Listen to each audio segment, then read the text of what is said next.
Ang mabuting balita ng Panginoon ayon kay San Marcos.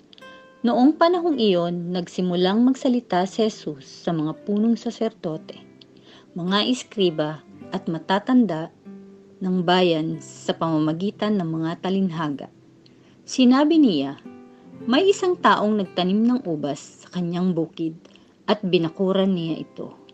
Humukay siya ng pisaan ng ubas at nagtayo ng isang mataas na bantayan.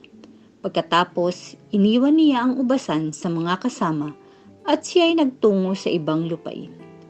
Nang dumating ang panahon ng pitasan, pinapunta niya ang isa niyang utusan upang kunin sa mga kasama ang kanyang kaparte. Ngunit sinunggaban ng mga kasama ang utusan, binugbog at pinauwing walang dala.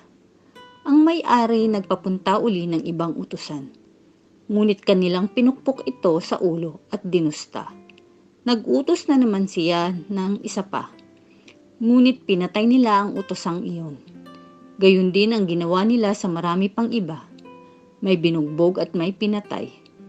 Iisa na lang ang natitira na maaring papuntahin sa kanila, ang kanyang minamahal na anak.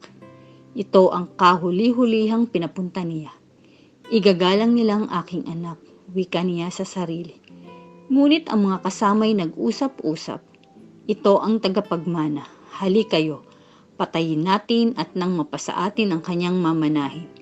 Kanilang sinunggaban siya, pinatay at itinapon sa labas ng ubasan. Ano ang ngayon ang gagawin ng may-ari ng ubasan? Paroroon siya at papatayin ang mga kasamang iyon. At ang ubas ay ibibigay sa iba. Hindi pa ba ninyo nababasa ang nasasaad sa kasulatan? Ang batong itinakwil ng mga tagapagtayo ng bahay, ang siyang naging batong panulukan. Ginawa ito ng Panginoon at ito'y kahanga-hanga.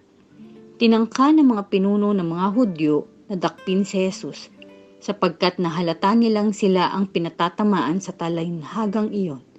Ngunit takot naman sila sa mga tao, kaya't hindi nila siya inano at sila'y umalis. Ang mabuting balita ng Panginoon.